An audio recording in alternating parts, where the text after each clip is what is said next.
Are you tired and fed up of not being able to lose weight, no matter how much dieting you do, no matter how many times you spend hours in the gym, and no matter what program you're following? My name is Coach Dimitri. Welcome to the Pure Motivation Podcast Show. And today we are at Pure Motivation Fitness, and I'm going to take you through the 5 best combination exercises every endomorph should throw into their workout to lose weight and sustain a happy and healthy lifestyle. Let's go.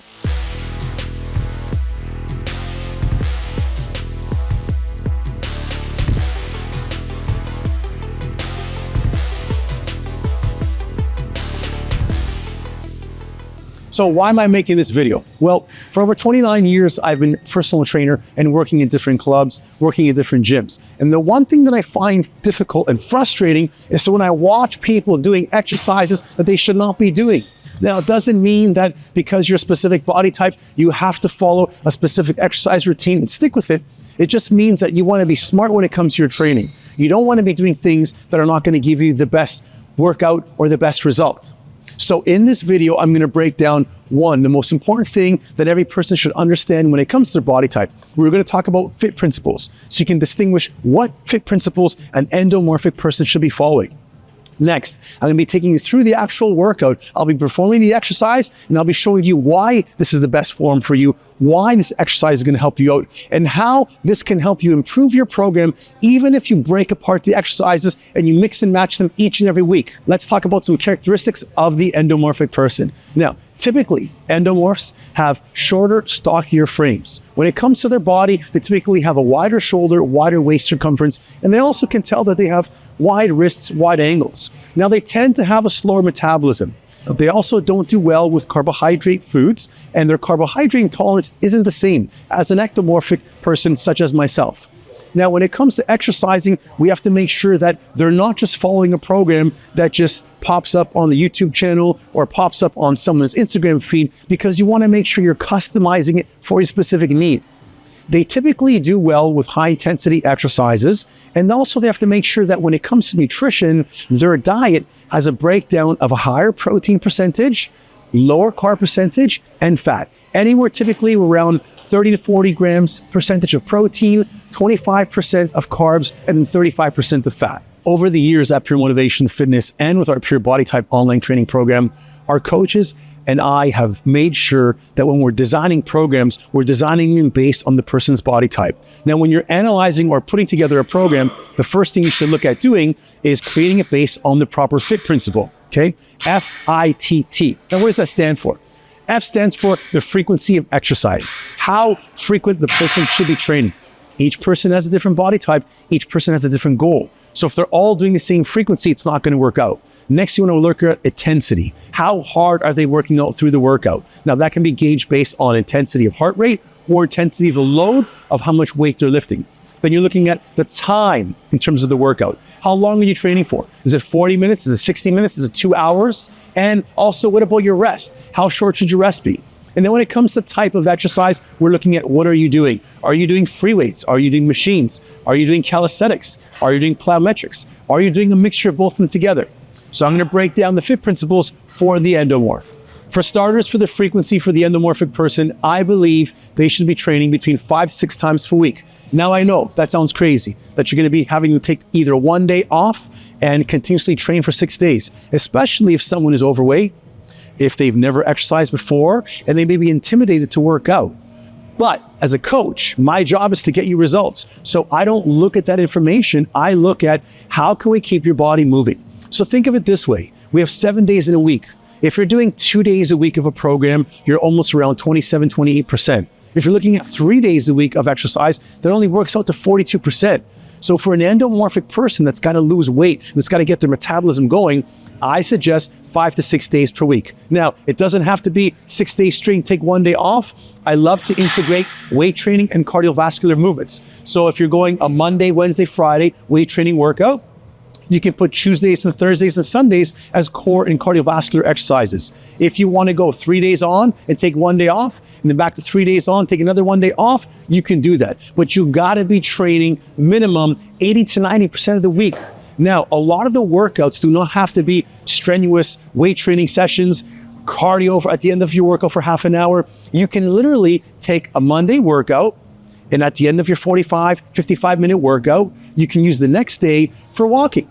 You can walk 45 minutes in the morning. You can take a half an hour walk in the evening. To me, that's called moving, and you're putting it together. That is going to be the frequency for the endomorphs. Intensity is number 2, okay? How hard is the person working? So to understand intensity and to actually calculate it, you can use something called the Borg scale. I know, I didn't invent it. Some professor named Borg came up with it. And it's super simple. All you do is you take 220, you minus your age. So if I go 220 minus 46, not bad, eh?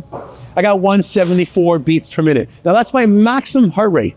So if someone pulled up a gun right now and scared me and my heart rate went up to 174, 175, I may pass out. Now, if you're trying to calculate your intensity, what you want to do is multiply this by the intensity that you want to train at. So if you're a beginner and you're just starting up and you're 40, 50, 60 pounds overweight and you want to train at 60%, all you do is take this number, you multiply by 0.6, so I know I got 104.4, and then I go back to 174, which was my maximum heart rate, and I multiply this by 0.7, and I got 121. So if you stay within those ranges, you're within 60 to 70% of your intensity. Now, another way you can look at intensity, if you don't want to get too calculated and too crazy with it, you can look at the load of work you're using. So let's say, for example, I'm going to be doing goblet squats, I'm going to be doing some shoulder press, and some bicep curls. Instead of me using a weight that's going to make me get stuck at 6 to 8 repetitions, which is something that an ectomorphic person would do, you want to use a weight that could probably give you maybe 15 to 25 repetitions and something that you can handle on your own. Next, we're talking about time. Now, this is one that has been challenged by many professionals and also many clients of mine. And when it comes down to it, I tell people, work with what you can. So time is going to refer to the time of the workout. Let's say you're doing an hour workout and you keep that variable the same and you train for an hour each and every week. And at the end of the month, you notice that your results were great. You know that if you did an hour and 15 minutes, you can get better results. It's a variable you can change and you have control over. Now, you can also look at time in terms of the rest time of the workout. Typically, endomorphs want to be doing between 30 to 45 seconds max, which isn't a lot of time. Someone that's trying to pull on size will be going 60 seconds to 90 seconds to 2 minutes of time. What you want to look to do is active rest if proper, or some kind of active recovery. So for example, before I talked about doing a goblet squat, doing a shoulder press, and then doing a bicep curl. Instead of doing the goblet squat and then waiting for 35 seconds for your body to heal and to catch up and recuperate, why not do jumping jacks in between? So you can do a goblet squat, jumping jacks for 25 seconds, rest for 30. Okay, shoulder press, jumping jacks again, rest for 30. So that principle in between the workout will get you far more results, because as an endomorphic person, we're looking at the need to burn a lot more calories. The more calories we can burn per day, the more steps we can get in terms of movement, the better it's going to be to raise that metabolism of yours, because right now, hence the word I said right now, it's not that fast and we want to increase it. And lastly, we want to talk about type of exercise. This is why we're having this podcast today, and you're going to love the exercises that I'm going to show you, because they're combination movements to help you burn more calories. Now, we're talking about type of exercise. We always want to work with some form of functional movement and a compound exercise, okay, versus an isolation exercise. Now, what do I mean by a functional movement? Well, we all know that the human body was made to do a few different things. It was made to squat, okay? It was made to hinge, where my hips are going to go back and I'm driving forward. It was made to lunge. It was made to rotate.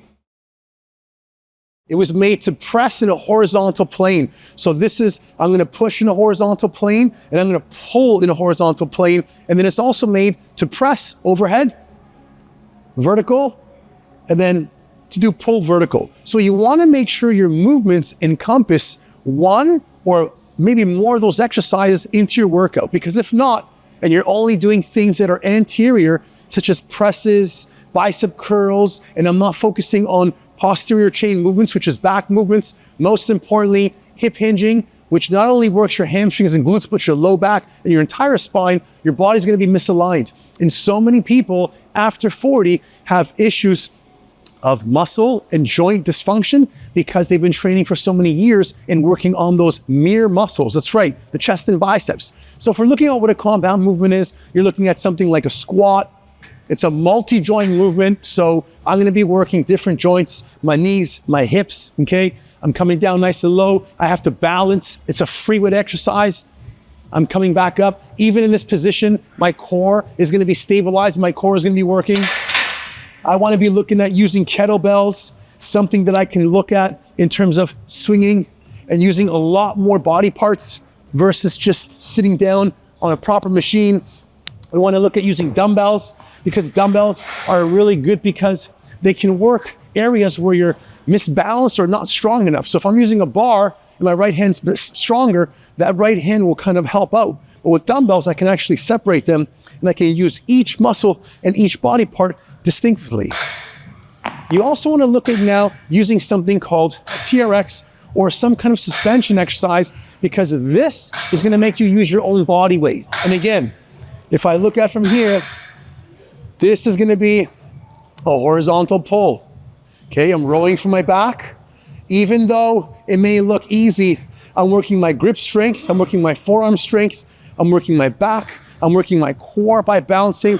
And then lastly, you always want to add in some form of a step or some form of a ball slam. If you don't have a box at home, doesn't matter. You can just use your steps and your stairs, okay? But doing something like this is gonna be really, really functional because we were made to step up and down, and you're gonna burn a lot more calories, okay? Utilizing slam balls is really, really well, again, because it's gonna be a compound movement. Even though I'm slamming and I'm picking it up, I'm using different muscle groups at different times of the workout to burn a lot more calories. Now I'm gonna take you through the 5 best combination exercises that you can do in your workout at any given point of time. You can mix and match them, but when you put them together, you're gonna be hitting 2 big muscle groups with all the secondary and tertiary muscle groups involved to get more burn for your buck and to burn more calories. At the end of the day, we wanna burn more calories in the shortest amount of time to get the best results. Let's go. All right, guys, so we're gonna start your warm up. And the key thing to remember here is don't be a smart ass and injure yourself by just jumping into the workout, especially if you're over 40. Now, for those of you who are endomorphic and watching this video, chances are your goal is to lose 30 plus, 40 plus pounds. The majority of people that I've worked with have asked me to help them lose 70 pounds. So if we're dealing with a big amount of weight, you want to pick a warm-up that's not going to hurt your joints, such as something where you're jumping up and down. The rower is an excellent exercise because you focus primarily on the posterior chain movements, which is something that not everyone works on every day. Most people lack it. So over here, it's going to be safe on the joints, knees, ankles, back. There's no pounding.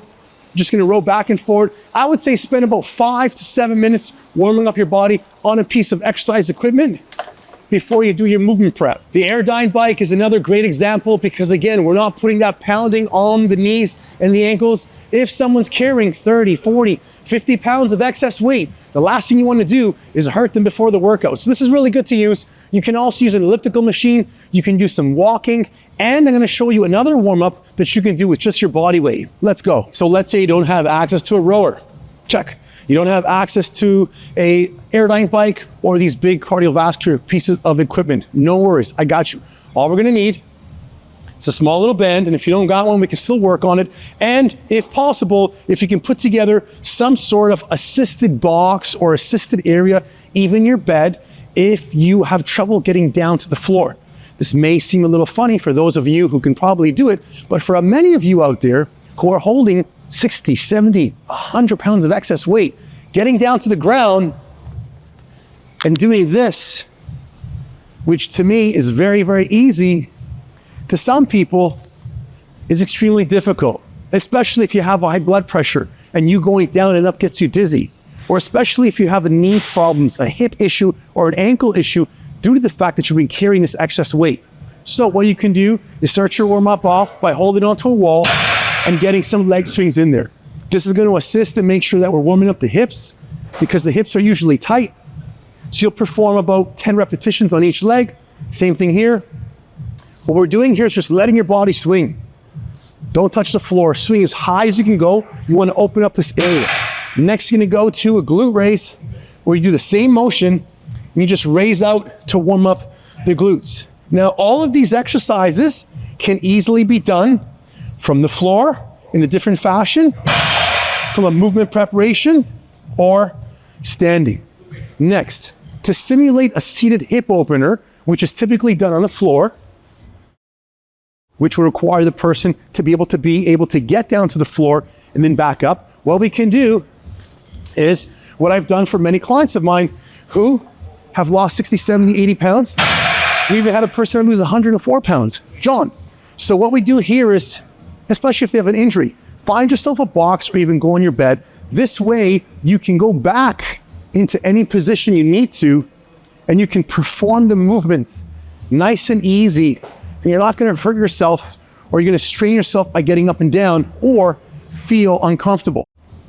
Next, we can also work on lying hip thrusters. Okay, this movement for someone that's carrying 40 pounds in front of them is difficult to do in general. Bringing one leg to the air is going to be difficult as well, but doing it from this box allows you to simulate being able to do presses or any type of movement and then slowly coming back up and not have to worry about going from the floor and up. Next, upper body. So upper body wise, a lot of movement preparation exercises are done on the ground. You can easily take a band. You can easily wrap it around. And with the band, we can do many, many things. We can warm up the back of the shoulders, the traps. We can work on holding it for longer durations. We can come up into the ceiling to work on those shoulders, okay? Instead of using a dowel, which some people can do, and go around if they have the proper range of motion. Surprised nothing popped on me here. We're doing okay, see? If you can't use the dowel, you simply grab on to the band. And I love the bands because they allow you to actually change the level of difficulty. So if I want to make it harder, I can come right in tight. Watch this. See, but I can open the band now and I can come back down. And if it's easier, I go nice and wide. So if I'm a beginner, I go nice and wide. Look at that. Super, super easy. Okay, and you can do many different movements from this. You can also warm up rotational movements because again, a lot of exercises that are done with coaches on the floor are hard to do. So we can do twists with the bend, Palloff presses, okay? So these are all the exercises you do after the warm up, and you do a 5 to 7 minute of a cardiovascular exercise. Main reason, get your heart rate up, be nice and warm, get your body temperature up, increase synovial fluid in the joints. Some of you have joint damage where you're actually joint to joint because of all the weight that you've gained. So increase body temperature, increase synovial fluid, get your body hot, go into a movement preparation to actually warm the joints, to get the muscles ready and primed for the exercise. And then let's kick it up. Are you ready for the next 5 movements? I am. Let's go. So the squat to press, the first exercise, is going to be one of the best movements you can do to involve both lower and upper body. What's great about this is if you're using dumbbells, it's easy to perform. You can't get hurt versus barbell. What's also great is in between the transition of going from lower to upper, your core is fully engaged. And even on the pressing over the head, you're still using your midsection and your thoracic cavity to sustain that movement. So mixing this together actually gets you 2 movements put together and you burn a lot more calories. Excellent exercise to do. I recommend if you're putting this in the workout, put them between the first or second movements because you want to put the most challenging movements that have both upper and lower together.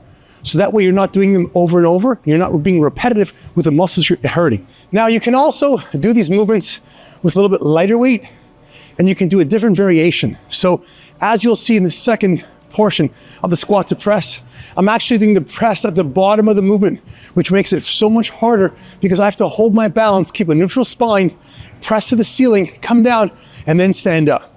So there's different ways to do it. For a beginner, go squat, full press at the end. For someone who's more advanced, squat to the bottom, pause, shoulder press, and then come back up. So with the reverse lunge to bicep curl, again, you're adding lower body and upper body. The beauty about this one is you're actually adding balance and coordination in between.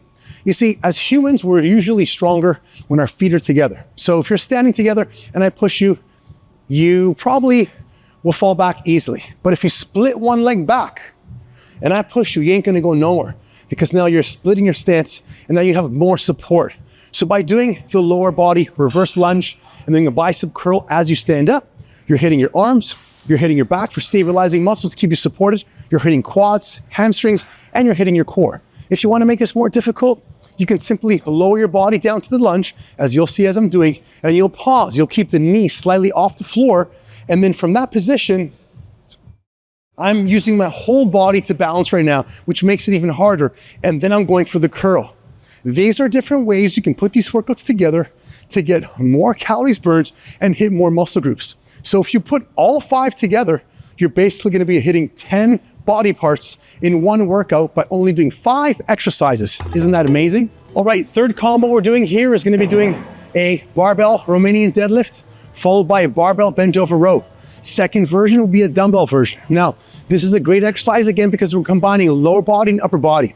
Next, we're focusing full posterior chain.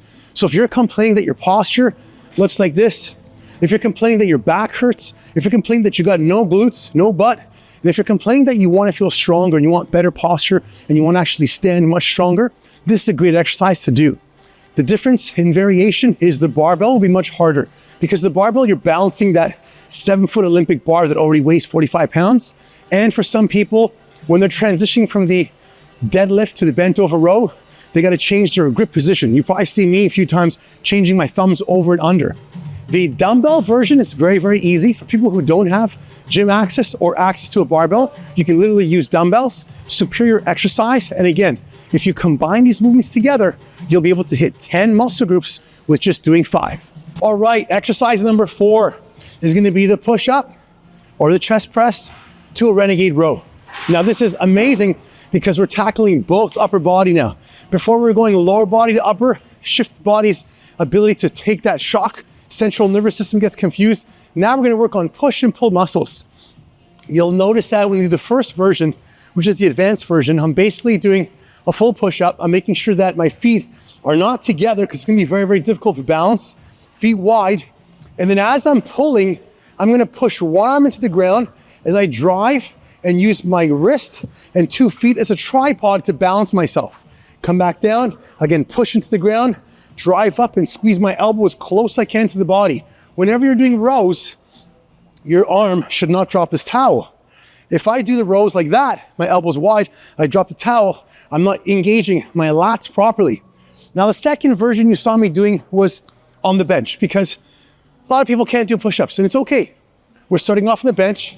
What you'll do is you go chest to full bench. You can use a box, you can use your couch, you can use your stairs in your home, I don't care. But as long as your chest is coming fully down for the press movement, because a lot of people who don't go all the way down lose that intensity and that range of motion of power that can be developing, especially women. Once you've completed your push-ups, you'll simply use your next arm to stabilize, which you're going to work on shoulder stability, wrist strength, and elbow strength, and you'll perform your repetitions as normal, the same way with the first one. Main difference with the first one is much more difficult because you evolve your core to result the whole motion of the push-up, and by the time you hit the Renegade Row, your body's tired from holding, and now it's going to work second time to get you to burn more calories, okay? Hope you enjoyed that movement. We got one more to go. All right, we got it down packed. That was our 5th movement of the day, guys. We had a step up to shoulder press. Excellent movement. You can kind of see a little theme here, right? We're going lower, upper. We're going to be going core, upper, upper. You mix it up by switching up the biggest muscle groups in the body. Instead of you sitting on a leg extension and doing this, where you're sitting on a machine, there's no core involved. You're just working an isolated part of the quadricep. There's nothing happening at the hip, at the knee joint. There's no balance involved. Same thing as if you're using a cable crossover or a tricep push down. Just doing one isolated movement works one muscle group. We don't want to have that. So with the step up shoulder press, there's 2 variations. The first one's the more difficult one because you're stepping up, you're pressing for the step, and then you're going against gravity, pressing into the ceiling, and you're actually maintaining that balance, which is harder. For someone starting off, I'd say go with the second variation where you're actually stepping up, coming back down, and then from there, a slight bicep curl press. Again, if you want to throw that in there, you got 3 movements. You got the step up, you got the bicep curl, you got the shoulder press. So you got 3 movements into one. Putting these movements together can be done in any fashion. There's no right or wrong way. But the goal of this video was to show you that if you're looking to burn body fat, if you're trying to lose weight and you're endomorphic in body type, I know how stressed out you are. I know what kind of problems you deal with because I've been helping people just like you for the past 29 years. And the one thing you have to remember when it comes to training, yes, you can be motivated. Yes, you can pay for a trainer, you can follow a diet, but it's gotta be a lifestyle over a long term. So if you can use these movements and throw them into your workout even now, take 2 of them and put them into your current routine, you'll shock your body, you'll shock your metabolism, and you'll get some results. My name is Coach Dimitri. I hope you enjoyed this video. I would greatly appreciate it if you can share this with any friends and family. You never know who it's gonna help. And more importantly, if you want me in your living room, on your computer, giving you more tips, subscribe to my YouTube channel, follow Coach D for more info, and remember, when it comes to health and fitness, your attitude is everything.